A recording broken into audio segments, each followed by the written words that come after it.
Hey, what's up guys? This is Vincent, and in this Lightroom Classic tutorial I'm going to be discussing white balance. So what is white balance? White balance is used in Lightroom Classic to correctly display the colors that you've seen in real life when you took the photo. It's an extension of the Adobe color profiles just to represent colors correctly.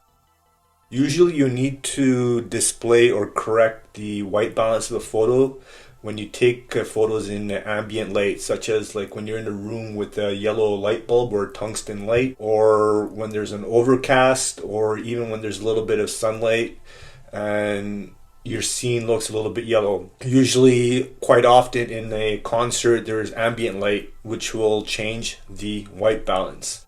So let's take a look at this image right here. So this is an image of a toucan that I took in Costa Rica. The balance of the photo looks pretty good here. But if I want to play around with it and see what it really should be, I can click on this white balance tool or press W. And the way this tool works is you need to find something in the image that should be 100% black or look black. You can see the RGB value at the bottom should be like 000, but it's not. It's a little bit higher. So if I click on this, and I'm assuming this area of shade should be black, I'll click on it and you can see the white balance changed. It removed the yellow cast. Let me just click on or press Y and see a before and after photo. So it removed like a little bit of the sunlight or the yellow light that came, well, naturally from the sun. Let me just go back to the regular view. And white balance, it's calculated with a temperature. So the temperature is used with Kelvin, is the numerical value, and then there's a tint. So the way the color or the white balance works is, if you look at the color spectrum, here we have blue and the opposite is yellow. So here's blue and then all this range is yellow. So that's how the temperature works in Lightroom Classic. And then we have the tint, which is the green, and the opposite side is like the magenta and the purple. So with the balancing of the temperature and the tint, you can correctly display or adjust the white balance.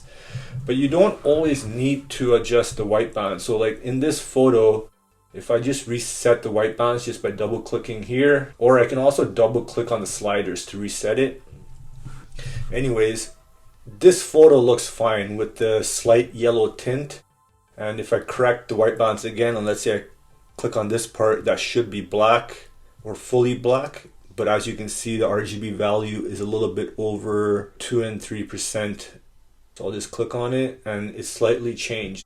So it made the image a little bit more blue. Let me just reset this, and now it's a little bit more yellow. Same thing with the tint, and adjusted the tint as well. So as I was saying, the white balance doesn't always need to be corrected. Sometimes having a white balance that's a little bit off makes the image look a little bit better. And since I selected black here, there's also other scenarios with the white balance tool or the picker tool. You can either choose something that should be black, something that should be white, or something that should be neutral gray. So neutral gray is 50% black and 50% white. But let me click on this area that should be white. I'm assuming this will mess up the white balance, but let me just click it. And yeah, I just made it a little bit more yellow. Let me go to the original photo, and the original photo looks way better. So regarding this white balance tool, sometimes you don't know what should be truly black, what should be truly white, or what's actually 50% gray. Like you just have to eyeball test it. But there is a tool that you can use. It's called like a white balance card that you can use to put in your scene. And then you use that tool to click on the neutral area. So I'm going to just click on right here. So this is the white balance tool. So what you would normally do is, let's say you're in this scenario of taking this toucan. Yeah, it's not ideal because the toucan will fly away, but pretty much you take a photo with this white balance card in this scene, and then you remove it, and then you take this same photo. And with this white balance card, what you would do is with the white balance in the background, you click on the card, and then you would copy the white balance settings, the temperature and the tint, and then apply it to this. So the white balance card, it's more practical in product photography when you want to display a product's colors accurately. you would use the white balance card to calibrate the scene properly. And that's pretty much it for the white balance tool. So I'm gonna go to another photo. Let me just put this away, reset this. Now let me go to this cat here that's sleeping in the pool table, billiards table.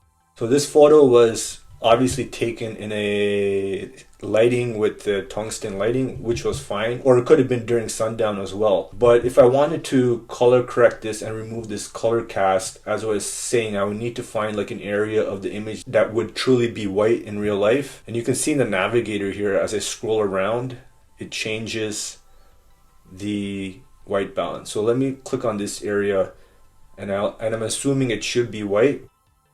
And you can see the color cast has been removed. I'll press W again, select the white balance tool, and this hole here was most likely 100% black in real life, so I can click on that. Oh, and you can see how it just messed it up and added a lot more magenta. Let me double click on a different area. Yeah, so this background is the best area to choose to correct the color.